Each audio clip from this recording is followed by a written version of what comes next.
Pernahkah Anda berpikir mengapa Singapura disebut negara maju, sedangkan negara ini tidak memiliki kekayaan alam yang melimpah? Negara ini hanya memiliki luas daratan 692,7 km persegi dan 193 km garis pantainya, terpisah dari Indonesia oleh Selat Singapura dan dari Malaysia oleh Selat Johor.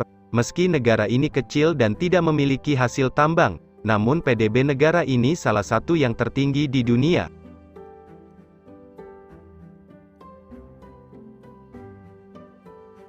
Bagaimana cara Singapura bertransformasi menjadi negara yang sangat maju?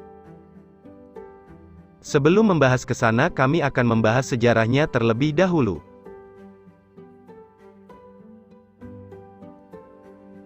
Catatan pertama permukiman di Singapura berasal dari abad ke-2 Masehi. Antara abad ke-16 dan awal abad ke-19, Singapura menjadi bagian dari Kesultanan Johor. Tahun 1613, perompak Portugis membakar pemukiman di mulut Sungai Singapura dan pulau ini menjadi tidak diperhatikan sampai 2 abad selanjutnya.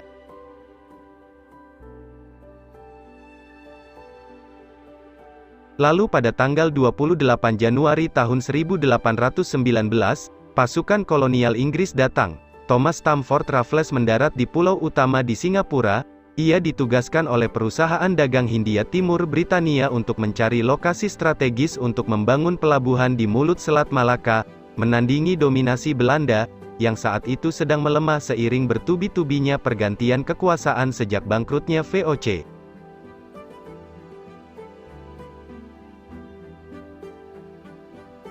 Mereka baru merdeka dari Inggris pada 1963, tapi ketika itu masih tergabung dalam Malaysia. Kemudian pada 1965, Singapura memutuskan berpisah dari Malaysia dan menjadi negara berdaulat. Saat itu kondisi Singapura masih miskin dan jauh dari kata maju.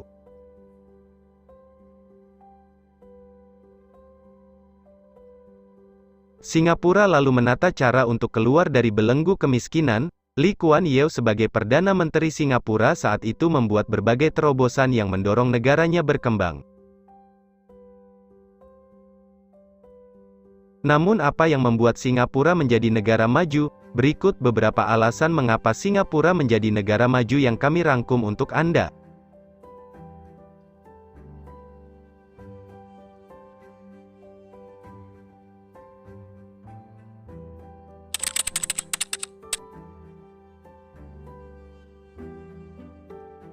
Singapura menjadi satu-satunya negara maju di Asia Tenggara. Singapura juga dikenal sebagai satu-satunya negara di Asia Tenggara yang tidak memiliki hasil tambang. Maka untuk memenuhi kebutuhannya ini, Singapura mengimpor hasil tambang dari beberapa negara untuk memenuhi kebutuhannya. Bahkan negara ini merupakan salah satu pusat perekonomian terbesar di Asia Tenggara.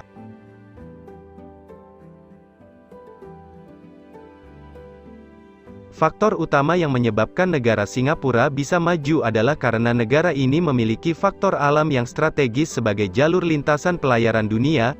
Karena inilah Singapura ramai disinggahi kapal dagang dari berbagai penjuru dunia. Singapura secara alami diposisikan dengan baik untuk menjadi pusat perdagangan kapal kontainer, terletak strategis di tengah Asia Tenggara, menjadikan Singapura negara yang cocok sebagai pusat perdagangan dan logistik.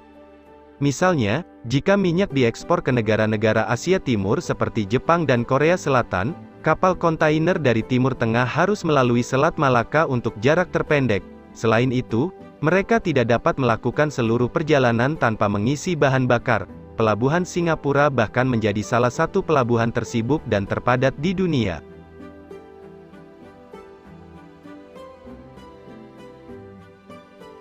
Jalur udaranya pun demikian. Changi Airport yang dimiliki Singapura menjadi salah satu bandara tersibuk di dunia. Karena itu Singapura juga menjadi target ekspor terbesar bisnis internasional. Sejak tahun 2000, Singapura menjadi rumah bagi banyak perusahaan multinasional. Pembangunan ekonomi Singapura telah tumbuh dari 25,1 miliar dolar Singapura menjadi 194,4 miliar dolar Singapura.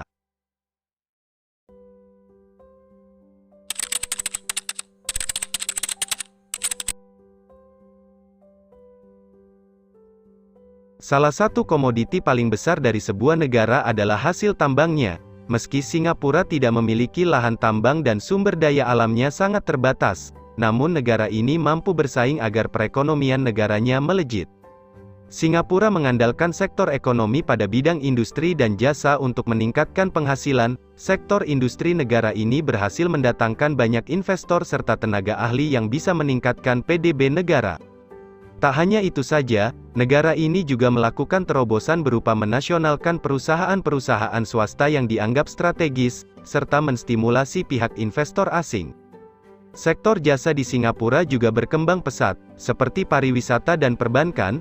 Berdasarkan sebuah survei, sekitar 17% warga Singapura bekerja di bidang industri dan 12,4% bekerja di bidang jasa. Sumber daya manusia di Singapura juga tergolong unggul dan terampil, sehingga mereka mampu mengelola dan mengembangkan perekonomian negara.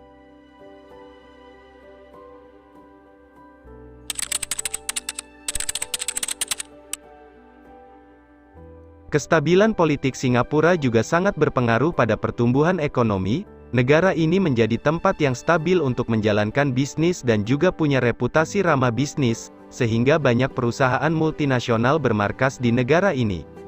Singapura memiliki sistem ekonomi pasar berorientasi perdagangan yang maju. Ekonomi negara ini merupakan salah satu yang paling terbuka di dunia, korupsi terendah ke-7, paling pro-bisnis, dan memiliki PDB per kapita tertinggi ketiga dunia.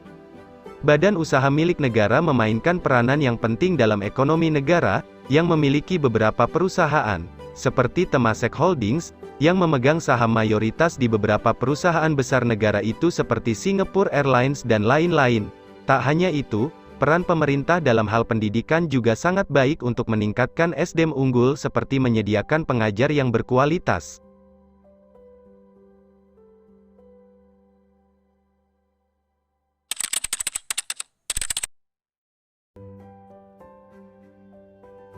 Banyak warga Singapura yang belajar ke luar negeri dengan beasiswa pemerintah dengan imbalan mereka diwajibkan kembali ke Singapura dan bekerja di sektor publik selama beberapa tahun.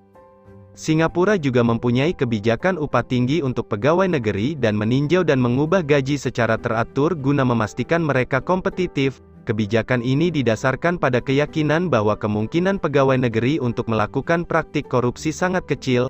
Ketika korupsi terjadi terutama di sektor publik, pemerintah dengan kejam menghukum para pelanggarnya.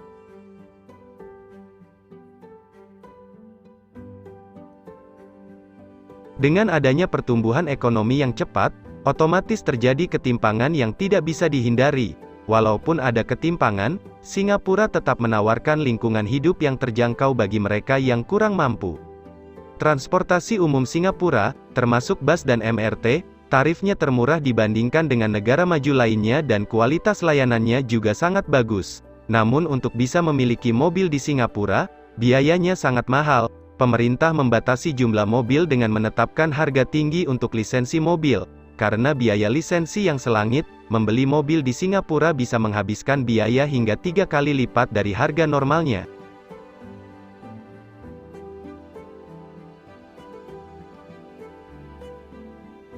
Itulah tadi ulasan video dari kami tentang negara Singapura. Video ini tidak bermaksud untuk membandingkan suatu negara, tapi hanya untuk mempelajari hal-hal dari suatu negara untuk kehidupan yang lebih baik. Terima kasih karena sudah menonton video ini. Bagikan kepada kerabat-kerabat Anda agar mereka juga belajar sesuatu. Tekan tombol like jika Anda suka video ini, dan jangan lupa subscribe agar Anda mendapat notifikasi jika kami mengupload video baru lainnya.